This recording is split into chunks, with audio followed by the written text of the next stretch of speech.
Ames has set up an efficient system for maintaining gold inventory in the jewelry department. It's called Gold Perpetual Inventory. With this system, specific fine jewelry categories are listed on inventory log sheets. This system simplifies inventory count in the morning while ensuring that higher retail merchandise is accounted for every day. Gold Perpetual Inventory also makes it easy to identify items if there is a discrepancy.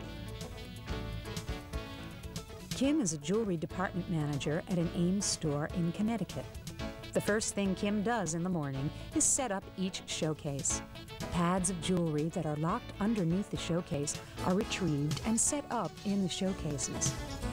Each showcase and each pad are numbered individually, so the planogram is easy to follow. Your jewelry department is required to be set according to planograms from the home office. The planogram lists SKUs, retail, item description, showcase number, and pad number of individual items. Also included are the layouts for showcases or single-item countertop displays called wedges.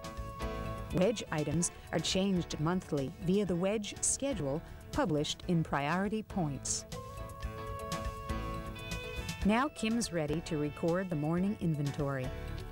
You are required to perform an inventory of merchandise and list the counts on the Gold Perpetual Inventory log. The Gold Perpetual Inventory log sheets are kept in a binder in the jewelry department. This binder should never leave the store and must be available for review at all times. Each set of inventory sheets contains one complete week of inventory information. Each sheet lists price points of items which are displayed on the pads. Only items located in specific showcases are to be included in the perpetual inventory. An accurate perpetual inventory is maintained by taking a physical inventory by unit in showcases and wedges Monday, Tuesday, and Thursday through Sunday. Taking a physical inventory of selected showcases and wedges by pad number, category, and price point each Wednesday. Keeping the showcase understock containers in proper order for accurate physical counts to be included in the daily perpetual inventory. Recording the movement of items by logging transactions found in the department. And balancing or reconciling transactions to the Gold Perpetual Inventory log. Each sheet of the Gold Perpetual log contains 7 small forms. When recording your daily inventory, be sure the information is listed under the appropriate day. It's very important that you use the correct log sheet to record your counts. Several showcases contain merchandise with the same price point, so it's critical that you verify the number of the showcase or wedge on the log before beginning your count. Let's take a look at the components of the Gold Perpetual Inventory log and how they're completed. First, enter the appropriate date. Write your first initial and last name. Count the jewelry in the showcase and enter the total count for each showcase in the on-hand column. Do the same with each showcase. Now, enter the total count from the understock area for each showcase. Add the total on-hand column to the total understock column and enter that number at the bottom of the first total column. Now we're going to complete yesterday's log sheet. The same 3 column totals have been filled in here. The next 2 columns on the log sheet are marked Sales Out and Received In. Under Sales Out, you'll enter the total sales and layaways from the previous day from the Daily Count Transaction Worksheet. The Daily Gold Transaction Worksheet is kept on a clipboard next to the register. This worksheet is changed daily and is an accurate account of the fine jewelry and gold transactions. Every sale of showcase jewelry must be listed on the worksheet, including any sales of showcase jewelry at a front-end register. You'll notice a minus sign next to the Sales Out title. All the transactions from the Daily Gold Transaction Worksheet that have minus signs are listed in this column. These include sales, layaways, transfers out, and defectives out. As you transfer these numbers, write the date and initial the daily worksheet in the completed to perpetual columns.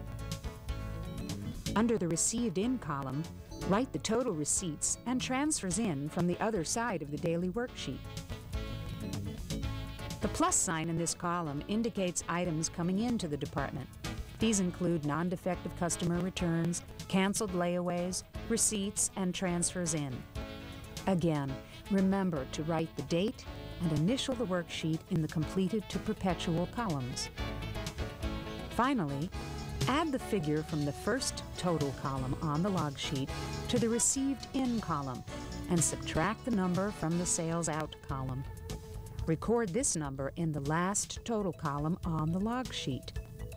This number indicates the total stock on hand as of the end of the day, yesterday.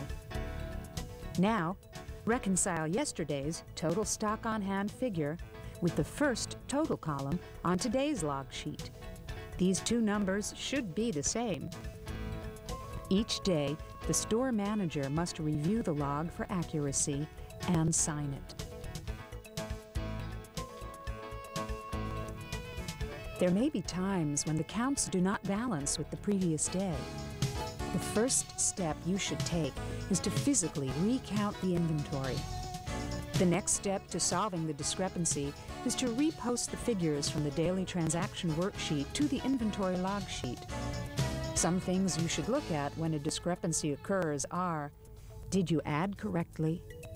Did you transpose plus and minus figures? Did you transpose numbers as you posted them? If you still can't locate the problem, check each entry on the daily worksheet against the original paperwork and the journal tapes. If, after all of this rechecking, you still can't locate the error, notify store management and proceed with the inventory. When a discrepancy is not resolved, circle in red the previous day's final figure. Write the corrected actual count figure above and place your initials by the corrected figure.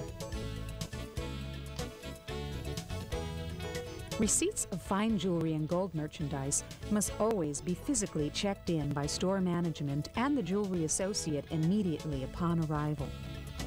Record the SKU number and category information from the manifest directly to the daily transaction worksheet.